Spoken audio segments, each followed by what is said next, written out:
ನಾವು ಮಾಡೋಕ್ಕಾಗಲ್ವಲ್ಲ.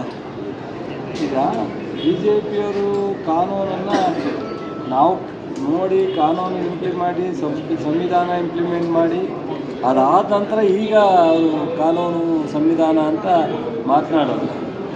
ಸಂವಿಧಾನವನ್ನು ಜಾರಿಗೆ ತಂದವರು ಕಾಂಗ್ರೆಸ್ ಪಕ್ಷ ಮತ್ತು ಕಾಂಗ್ರೆಸ್ ಪಕ್ಷ ಎಲ್ಲ ಸಮಾಜವನ್ನು ಒಟ್ಟಿಗೆ ತೊಗೊಂಡೋಗಿರ್ತಕ್ಕಂಥದ್ದು ಮತ್ತು ಅಭಿವೃದ್ಧಿ ವಿಚಾರದಲ್ಲಿ, ರಿಸರ್ವೇಷನ್ ವಿಚಾರದಲ್ಲಿ ಮತ್ತು ಪಂಚಾಯತ್ ರಾಜ್ಯ ರಿಸರ್ವೇಷನ್ನು ಎಲ್ಲವೂ ಕಾಂಗ್ರೆಸ್ ಇಂಪ್ಲಿಮೆಂಟ್ ಮಾಡೋದು. ಅವ್ರಿಗೆ ಈಗ ಅಸೆಂಬ್ಲಿನಲ್ಲಿ ಏನು ಕ್ವಶನ್ ರೈಸ್ ಮಾಡಬೇಕು ಅಂತ ಪಾಪ ಅವ್ರಿಗೆ ಗೊತ್ತಾಗ್ತಾಯಿಲ್ಲ, ತಡಬಡಾಯಿಸ್ತಾ ಇದ್ದಾರೆ. ನಮ್ಮ ಮುಖ್ಯಮಂತ್ರಿಗಳಿಗಿರ್ತಕ್ಕಂಥ ಅನುಭವ, ಅವರ ಎಕ್ಸ್ಪೀರಿಯನ್ಸ್ನಲ್ಲಿ ಅವ್ರ ಕೈಲಿ ಪಾಪ ಅಪೋಸಿಷನ್ ಲೀಡ್ರಾಗಲಿ ಅಲ್ಲಿರ್ತಕ್ಕಂಥ ನಾಯಕರುಗಳಾಗಲಿ ಅಸೆಂಬ್ಲಿನಲ್ಲಿ ಪ್ರಶ್ನೆ ಕೇಳ್ತಕ್ಕಂಥದ್ದಕ್ಕೆ ತಟಸಾಡುವಂಥ ಪರಿಸ್ಥಿತಿನಲ್ಲಿ ಇವತ್ತು ರಾಜ್ಯಪಾಲರ ಭಾಷಣದಲ್ಲಿ ನಾವು ನೋಡಿದ್ದೀವಿ. ನಾವು ಈ ಬಜೆಟ್ ಚರ್ಚೆ ನೋಡಿದ್ದೀವಿ. ಅವರ ಬಿಟ್ಟದ್ದವರು. ಸೊ ನಾವು ಯಾವುದೇ ರಿಸರ್ವೇಷನ್ನ ಕಾನೂನು ಬಾಹಿರವಾಗಿ ಮಾಡೋ ಪ್ರಶ್ನೆ ಇಲ್ಲ. ಸೊ ಕೇಳಿ ಏನೇನು ಹೋರಾಟ ಕೇಳ್ತಾರೆ ಕೇಳಿ, ಅಲ್ಟಿಮೇಟು ಬಜೆಟ್ ಉತ್ತರ ಕೊಡೋಣಾಗ ಮುಖ್ಯಮಂತ್ರಿಗಳು ಅದಕ್ಕೆ ಸೂಕ್ತವಾದ ಉತ್ತರ ಕೊಡೋದು.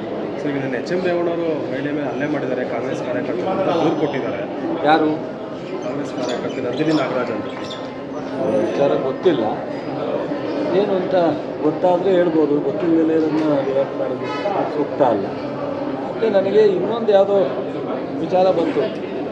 ಈ ನಮ್ಮ ಕೇಂದ್ರ ಸಚಿವರು ಕುಮಾರಸ್ವಾಮಿಯವರು ಬಿಡದಿ ಹತ್ರ ಒತ್ತುವರಿ ಮಾಡ್ಕೊಂಡಿದ್ದಾರೆ ಅಂದರೆ ಕೋರ್ಟಲ್ಲಿ ತನಿಖೆ ಆಗಬೇಕು, ಅದನ್ನು ಸಂಪೂರ್ಣವಾಗಿ ಸರ್ವೆ ಮಾಡಬೇಕು, ಖಾಲಿ ಮಾಡಿಸ್ಬೇಕು, ಇಲ್ಲದೇ ಕ್ರಮ ತಗೋತೀವಿ ಅಂತ ಕೋರ್ಟಿಂದ ಆದೇಶ ಆಗಿದೆ. ಈಗ ಕೋರ್ಟ್ ಆದೇಶವನ್ನು ಸರ್ವೆ ಮಾಡ್ತಾ ಇದ್ದಾರೆ. ಬಹುಶಃ ಅವರು ಎಲ್ಲರನ್ನೂ ರಾಜೀನಾಮೆ ಕೇಳ್ತಿದ್ವಿ. ಈಗ ಅವ್ರ ತೀರ್ಮಾನ ಹೇಳಬೇಕು. ನಾನೇನು ಅವ್ರು ರಾಜೀನಾಮೆ ಕೇಳಲ್ಲ, ನಾವು ಆ ಮಟ್ಟಕ್ಕೆ ಇಳಿಯೋಕ್ಕೆ ಹೋಗಲ್ಲ. ಏಕೆಂದರೆ ಅವ್ರು ಮಂತ್ರಿಯಾಗಿ ನೋಡಬೇಕು ಅಂತ ನಮಗೂ ಆಸೆ. ನಮಗೇನು ಅವ್ರಿಗೇನು ಅಧಿಕಾರದಲ್ಲಿದ್ದು ನಾವು ಸಂತೋಷ ಪಡ್ತೀವಿ. ಅವ್ರಂಗೇನು ನಮಗೇನು ಹೊಟ್ಟೆವರಿನೂ ಬರೋಲ್ಲ, ಬೇಜಾರು ಆಗಲ್ಲ. ಬಟ್ ಈ ಎಷ್ಟು ವರ್ಷ ಅನಧಿಕೃತವಾಗಿ ಸರ್ಕಾರಿ ಜಮೀನ ಮಾಡ್ಕೊಂಡಿದ್ದಿಲ್ಲ, ಅದಕ್ಕೆ ಅವ್ರಿಗೆ ಏನಾದರೂ ಹೇಳ್ಬೇಕಲ್ಲ. ದೇಶದ ರಾಜಕಾರಣ ಅಂತ BJP ಹೇಳ್ತಿದ್ದಾರೆ ಸರ್. ಕಾಂಗ್ರೆಸ್ ನಮ್ಮನ್ನು ಪ್ರೀತಿ ಮಾಡ್ತಾರೆ, ದೇಶದ ರಾಜಕಾರಣ. ನಾವು ಅವ್ರನ್ನ ಪ್ರೀತಿ ಮಾಡೋದಕ್ಕೆ, ಅವರು ನಮ್ಮನ್ನು ಪ್ರೀತಿ ಮಾಡೋದಕ್ಕೆ ಪ್ರಶ್ನೆ ಇಲ್ಲ. ಅವ್ರು ನಮ್ಮನ್ನು ಪ್ರೀತಿ ಮಾಡೋದಲ್ಲ, ನಮಗೆ ಎಲ್ಲರೂ ಒಂದೇ. ನಾವು ಹೇಳಿದಲ್ಲ, ಈಗ ಕುಮಾರಸ್ವಾಮಿ ಅವರು ಎಲ್ಲರನ್ನೂ 10 ಸಲ ರಾಜೀನಾಮೆ ಕೇಳೋಲ್ಲ. ನಾವು ಕೇಳೋಲ್ಲ, ರಾಜೀನಾಮೆ ಕೇಳೋಲ್ಲ. ಅದು ದ್ವೇಷ ಅಲ್ಲ ಅಂತ. ರಾಜೀನಾಮೆ ಕೇಳೋದು ಮತ್ತು ಇನ್ನೊಬ್ಬರನ್ನ ಹುಡುಕೋದು ಅದು ದ್ವೇಷ ಅಂತ. ನಾವು ಯಾವತ್ತೂ ದೇಶದ ರಾಜಕಾರಣ ಮಾಡಿಲ್ಲ, ಮಾಡೋದೂ ಇಲ್ಲ. ಈಗ ಕುಮಾರಸ್ವಾಮಿಯವರು ನಾನು ಇಷ್ಟೇ ನೇರವಾಗಿ ಕೇಳಿದೆ, ಬಿಡದಿ ಜಮೀನನ್ನ ಅನಧಿಕೃತವಾಗಿ ಉತ್ಕೊಂಡಿರ್ತಕ್ಕಂಥದ್ದನ್ನು ನಮ್ಮ ಪಕ್ಷ ಅಥವಾ ನಮ್ಮ ಸರ್ಕಾರ ಅಥವಾ ನಮ್ಮ ಮಂತ್ರಿಗಳು ನಾವ್ಯಾರೂ ಕೈ ಹಾಕಿದ್ದಲ್ಲ. ಯಾರೋ ಪಬ್ಲಿಕ್ ಲಿಟಿಗೇಷನ್ ಹೋಗಿ ಸರ್ಕಾರಕ್ಕೆ ನಿರ್ದೇಶನ ಕೊಟ್ಟಿದೆ ಕೋರ್ಟ್, ಇದನ್ನು ಸರ್ವೆ ಮಾಡಿದೆ. ಈಗ ಸರ್ವೆ ಮಾಡ್ತಾ ಇದ್ದಾರೆ, ಪ್ರೂವ್ ಆಗಿದೆ.